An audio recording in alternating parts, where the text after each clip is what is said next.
Welcome to this demonstration of setting up a simulation model for a hybrid cathodic protection system on a vessel. Today we will use Siemens Simcenter3D software featuring the awarded PITHIA-CP solver. Let's begin by examining our model. We will work with a representative geometry of an LPG vessel, which is 63 meters long, 10 meters wide, and has a draft of 3 meters. The CP system includes 4 impressed anodes per side of the hull and a total of 20 sacrificial anodes located at the aft section in the rudders and propeller shafts. The primary objective of this simulation is to ensure that the anode setup effectively protects the hull against corrosion, avoiding both overprotection and underprotection areas. The vessel's CP setup is a hybrid system, combining both sacrificial and impressed anodes, and we will conduct a steady-state analysis.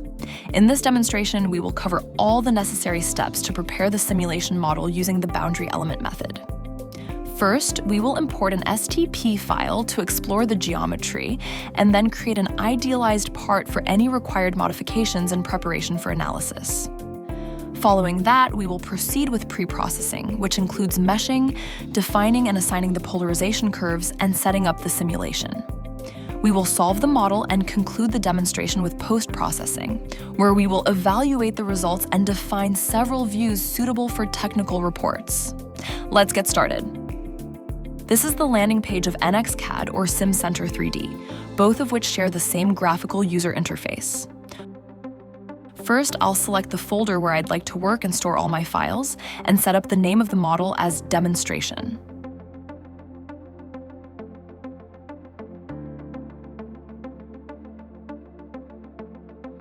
After pressing OK, I enter the modeling application of NXCAD or SIMCenter3D. Next, I'll import the STP file, making sure to select the desired import options.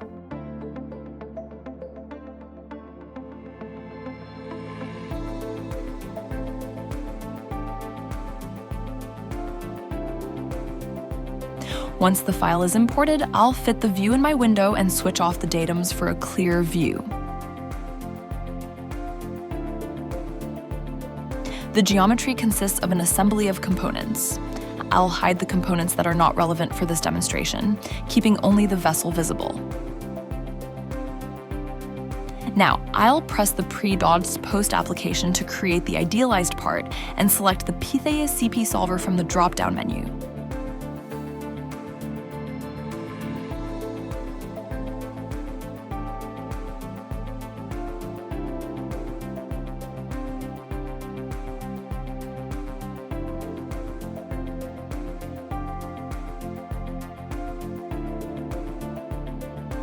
In the simulation file view at the bottom left, I'll double-click the idealized part to create an instance of the initial geometry and edit it without affecting the original geometry. To create an instance of the original geometry and enable editing, I first promote the parts of interest. The model must include all parts of the vessel below the seawater line, as this is the electrolyte. In the Part Navigator, we can see all actions we perform in chronological order. We promoted a total of 40 parts. The geometry of the hull is symmetric, as expected, and consists of surface bodies rather than solid bodies. To improve efficiency, I will delete 1/2 of the geometry, working on just 1/2 to avoid duplicated operations. The boundary element method, and consequently PITHIA-CP, requires all faces of the same geometry to share topology. This means that all edges must be sewn or stitched to have common nodes. First, I sew the small impressed anode face to the insulator faces. I do the same with the front anode, and then I sew all remaining faces of the hull. Although I could sew all faces at once, I prefer to do it in steps for a better overview.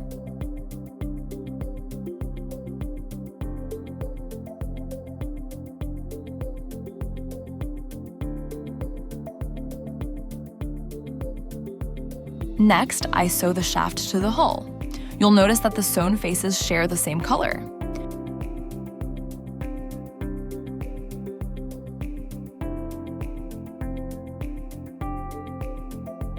When attempting to sew the rudder to the hull, I receive an alert that it is not possible.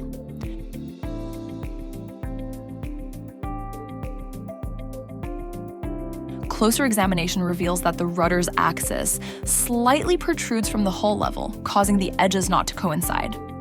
Therefore, I will trim the sheet body to the level of the hull, ensuring the region of interest is retained and the rest is deleted.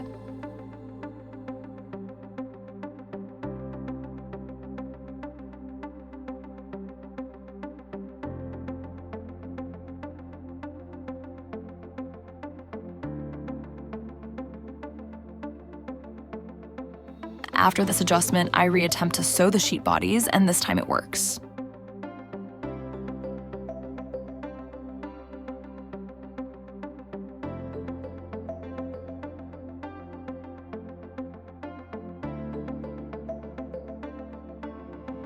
The next step is to sew all sacrificial anode faces to the hull.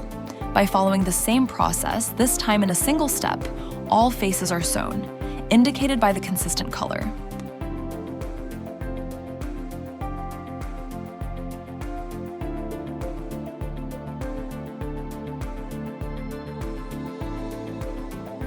I could select all the anodes using box selection, but for demonstration purposes, I'll select them one by one.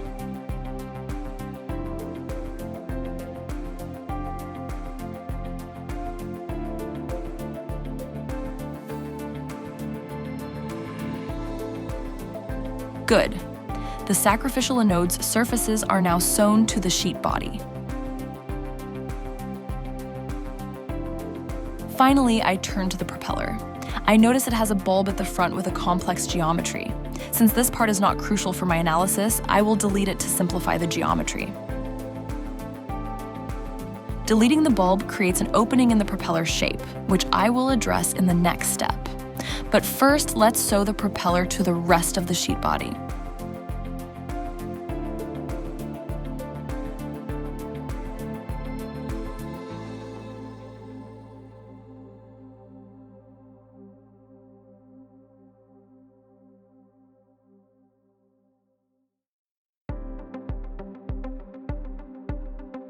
Switching to the Surface tab in the modeling application, I create a bounded plane to close the opening. Once this is done, I sew it to the remaining geometry.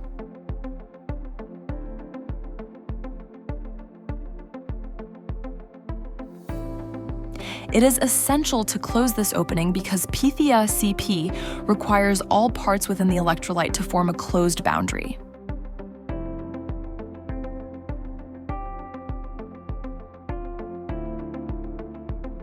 Now, all faces are sewn into a single sheet body. Another important step in preparing the model is to ensure that the face normals or element normals are oriented correctly. Remember that all parts within the electrolyte must form a closed boundary, and the normals must point towards the interior of the part. If this is not the case, you must adjust the direction accordingly. At this stage, within the idealized part, I check the face normals by selecting the reverse normal option in the Surface tab of the modeling application. One more operation needed on the geometry is to mirror the sewn sheet body. In the Home tab of the modeling application, I select the Mirror Geometry operation. I choose the sheet body and then define a plane across which the body will be mirrored. I define the plane using the Point and Direction option, selecting a point at the mid-plane and then choosing the Y direction. The sheet body is now mirrored, resulting in 2 sheet bodies in total. Let's examine the result for a moment.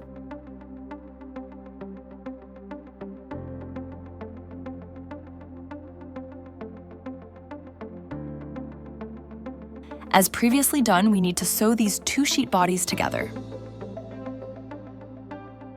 I select the left part as the target and the right part as the tool. Unfortunately, I receive an alert indicating that the 2 bodies cannot be sewn together. Even if I adjust the tolerances, the operation is not successful. Therefore, I will skip this operation for now and perform it later on the .fem part. Before leaving the idealized part, I need to ensure that the top edges are at z equals 0. This is another prerequisite of PITHIA-CP when working with a half-space balloon. To verify this, I create a plane and extend it to a large enough size for better visibility. Zooming in as much as possible, it is evident that the top edges are at positive Z values.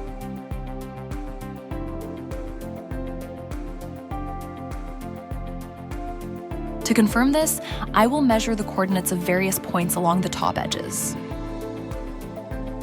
Indeed, those points have positive Z coordinates, and it appears that the current geometry is not even at the same top level, as the Z coordinates of the 4 points I checked all have different values. To address this, I will need to adjust the geometry to ensure that all top edges are aligned at Z equals 0. I will use the plane I created before to split the 2 sheet bodies. By zooming in, I can check the part of the surface that is split and needs to be deleted.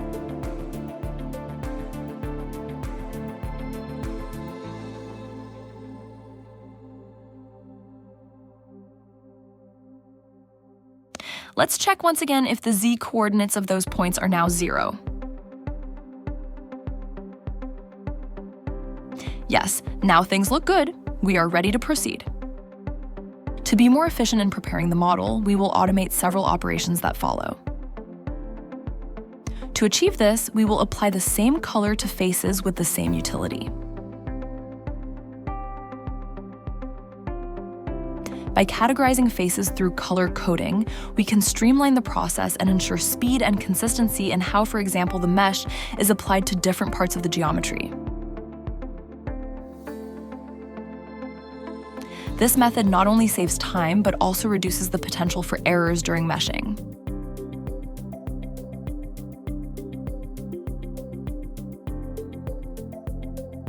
Let's also color the aft part of the vessel, starting from the sacrificial anodes, which I decided to color in red.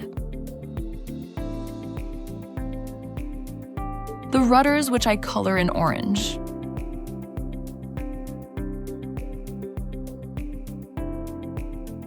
The shafts in bronze.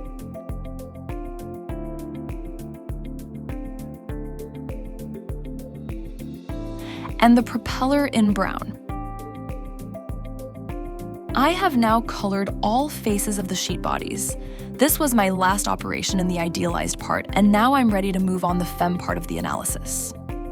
Based on the coloring I did earlier, I will create some selection recipes to automate the process.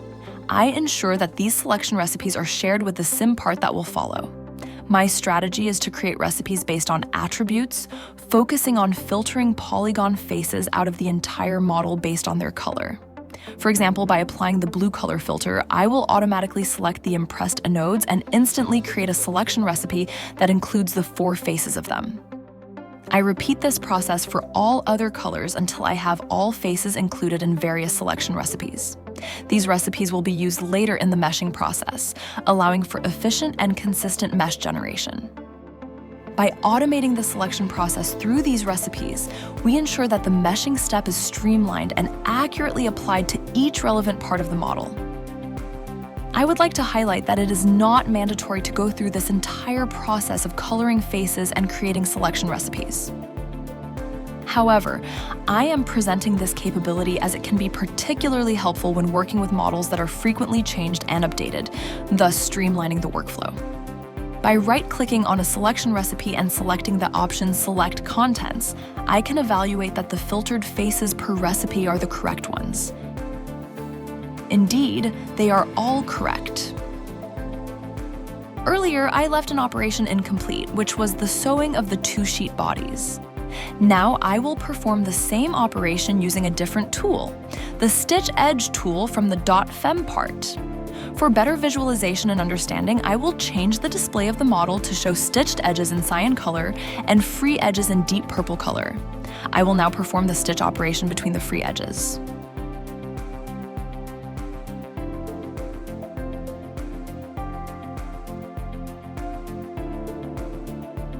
You can see that their color changes from deep purple to cyan, indicating that the stitching has been successfully completed. Now, I'm ready to move on to one of the most essential operations during the pre-processing of a simulation model, the meshing.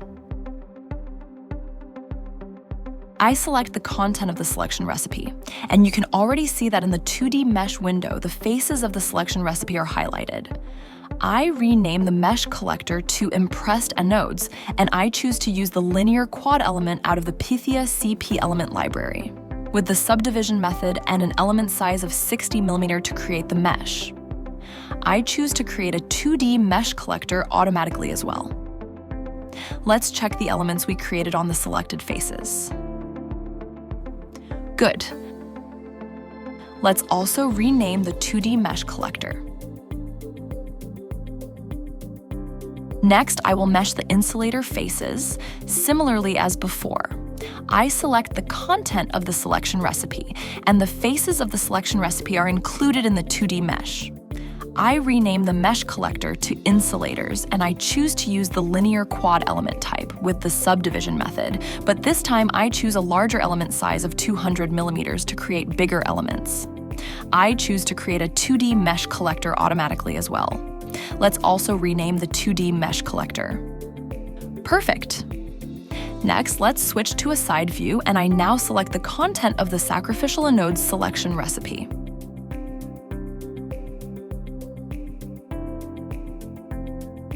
I put the correct mesh name, I keep the same settings for the element type, and I use a smaller element size of 30 mm, as now the faces are smaller. Once again, an automatic mesh collector will be created, and you can see the very nice resulting mesh. I also rename the mesh collector to sacrificial anodes, and next ones are the shafts.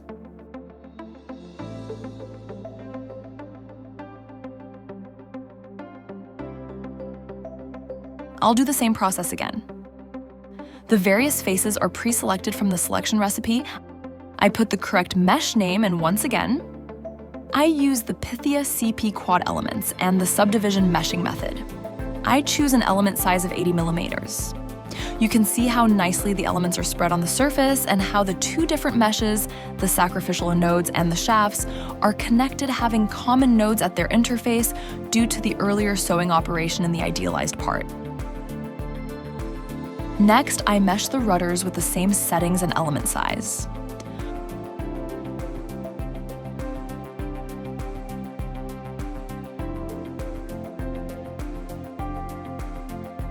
Once again, we see the nice continuity of nodes and elements between the sacrificial anodes and the rudders meshes. I also rename this mesh collector accordingly. Continuing with the propellers, I'm repeating the same steps, keeping exactly the last used settings with an element size of 80 mm.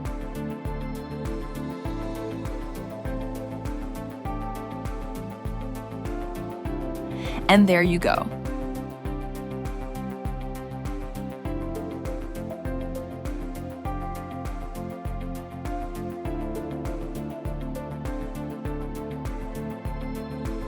Last but not least comes the hull, but this time I will use a significantly larger element size as the faces of the hull are also much larger.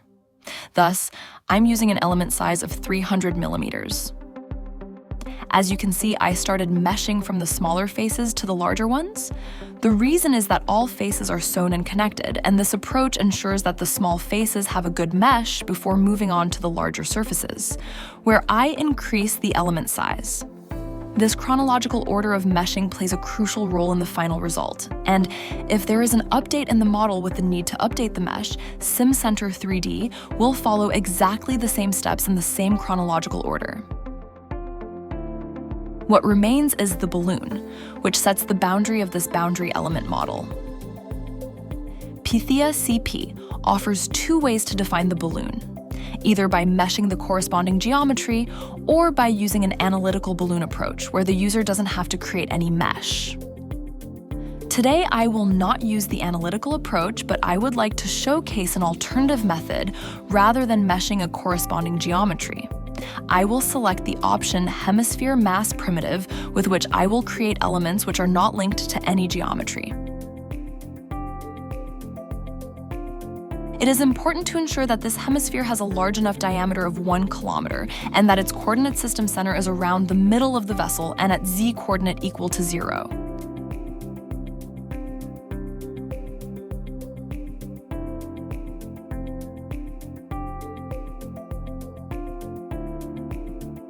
I also rotate the coordinate system so that its local z-axis coincides with the global -z-axis. I let the software compute automatically the element size for this large hemisphere by pressing the lightning button, and I rename the mesh. I will once again use the PITHIA linear quad element type. Let's observe the resulting elements. They look good. Also, let's rename the mesh collector, and we're done with the meshing process.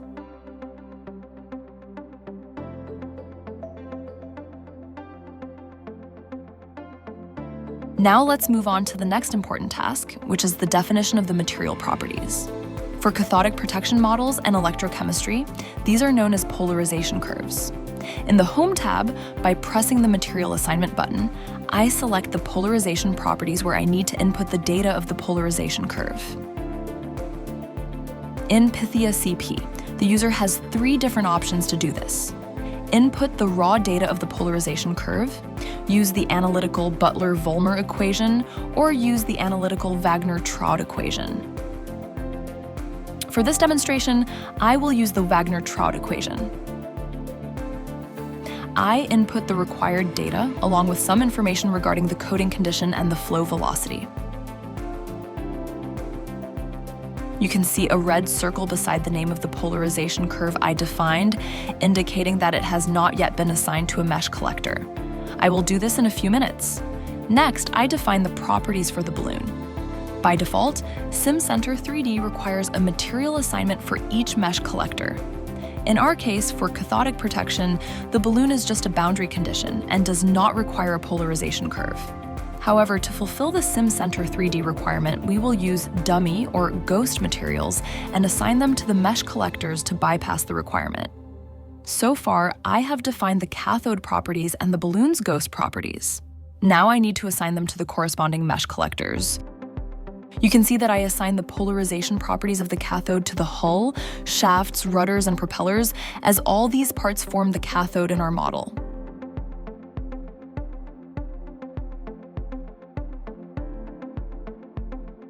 For the impressed anodes, the situation is similar to the balloon, as they are a boundary condition in a cathodic protection model and do not need a polarization curve. Despite this, I will again define a ghost material from PITHIA's material library. I choose the user material library and set the path for PITHIA's material library, then select the corresponding ghost material.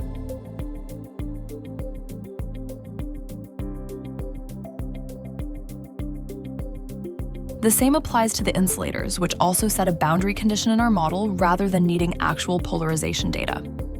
Due to the prerequisite of SIMCenter3D, I assign the electrical insulator ghost material.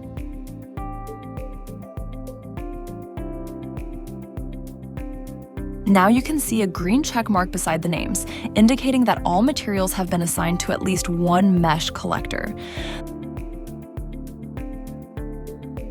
The last input I need to define is for the sacrificial anodes. In this demonstration, I will use a constant potential for the sacrificial anodes, meaning I don't need to define any polarization properties. However, once again, I will define a ghost material for the sacrificial anodes. If I wanted to define the sacrificial anodes not by constant potential, I would need to define a proper polarization curve. Having defined and assigned all materials, I can now switch to the Display tab and display the mesh, either by the Material Properties table or the mesh collectors, and so on.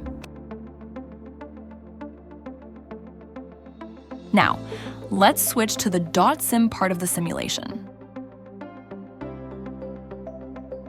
The first step is to ensure that the solver is correctly set.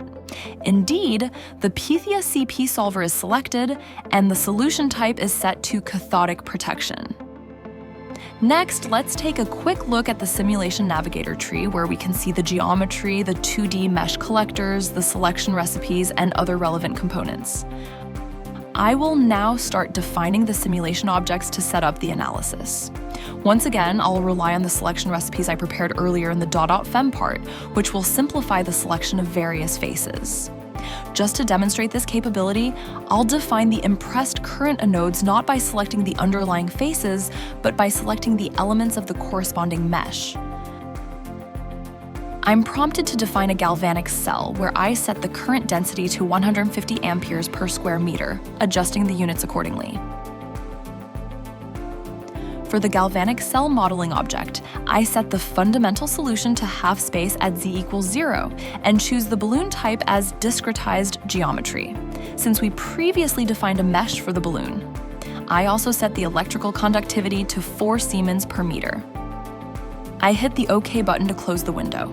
For better display, I right-click on the simulation object and adjust the scale of the corresponding symbols. Next, I'll define the balloon simulation object. I show only the balloon's mesh and fit the view to get a clear overview.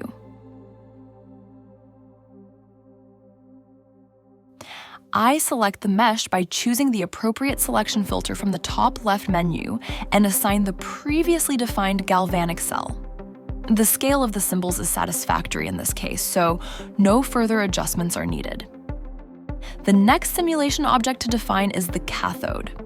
I display only the relevant faces, hull, propellers, rudders, and shafts, and select them using a box selection. Once again, I assign the previously defined galvanic cell since the cathode lies within the same electrolyte. For better display, I adjust the scale of the corresponding symbols. Moving on, I define the 2D sacrificial anode simulation object. I display only the faces of the sacrificial anodes according to the selection recipes I created earlier. After selecting them, I assign the same galvanic cell and choose to work with a constant potential of 1.05 volts, selecting the appropriate reference electrode. With the sacrificial anodes now defined, I adjust the scale of the symbols for clarity.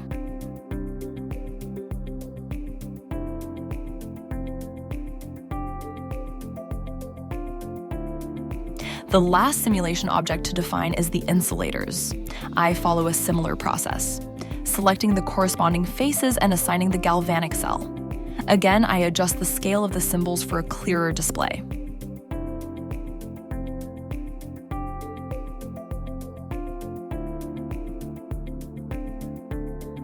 Let's bring up the geometry of the model and check the solver settings. I rename the solution to something more descriptive and review all the relevant tabs, such as time dependence, setting it to steady-state analysis, and the Newton-Raphson settings. I also define 12 processors for parallel processing.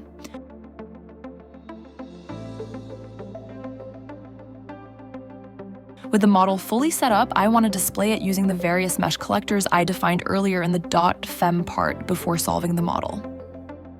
Now, I will proceed to solve the model. First, the .dat file is written, and then the solving begins. I'll accelerate the solution process here, which takes about 15 minutes on my rather old laptop with 6 cores and 16 GB of RAM. The analysis is now complete, and we're presented with an information window displaying some supplementary results. These additional details are saved in the supplementary results.dat file. By scrolling down, we can see that results information regarding several subregions is included. At the bottom of the window, you can find a note mentioning where to access further information in the corresponding .csv file. Let's close this window and let's proceed with the post-processing of the model. The result file is automatically loaded, and I double-click on the voltage to see a 3D view of my geometry, including the requested results. First, I'll switch off the display of the balloon, the impressed anodes, and the insulators, so we can focus on the hull and the sacrificial anodes. As you can see, the range of the potential varies from 801i7 MeV to 1.05 V, which is ideal. This indicates that the cathode is neither overprotected nor underprotected. By clicking in the Edit Post view, I have the possibility to change the display settings. In this case, I select a banded contour display, including the lines of the bands. I press Apply and the display is updated. I return to my working window and I save the current display settings in a snapshot. The snapshot saves the current camera view, the minimum and maximum values of the contour plot, the color settings, and so on. It's a good practice to save your post-processing views as snapshots for easy and fast access. I also like to present the rest geometry which was not included in the simulation. This basically includes all parts above the waterline. So, I select to make all layers visible in the current post-processing view. I return to the Simulation Navigator tree and toggle on the geometry. Now, all parts are presented. I just want to edit the display of those parts by increasing their translucency.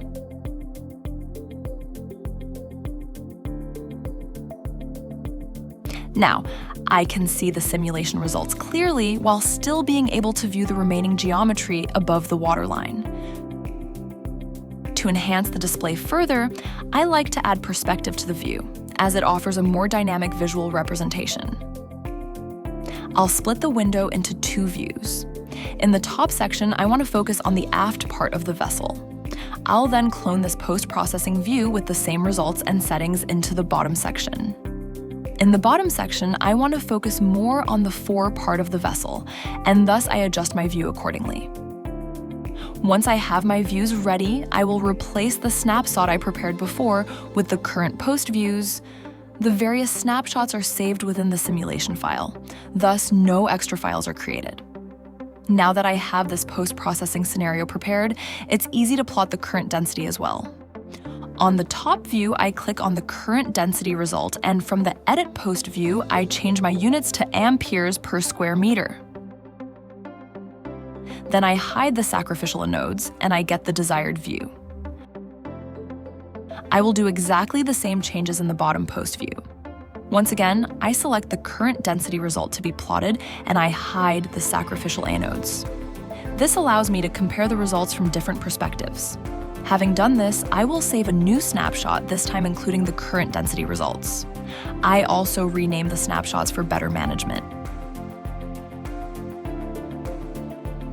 In the last post-processing scenario, I want to focus only at the aft part of the vessel, thus I keep visible only the rudders, propellers, and shafts. This time I want to plot the voltage on the top window and the current density on the bottom window. I also synchronize the views so as to have exactly the same orientation. I save snapshot as well. This concludes my demonstration. Thank you for using PITHIA-CP.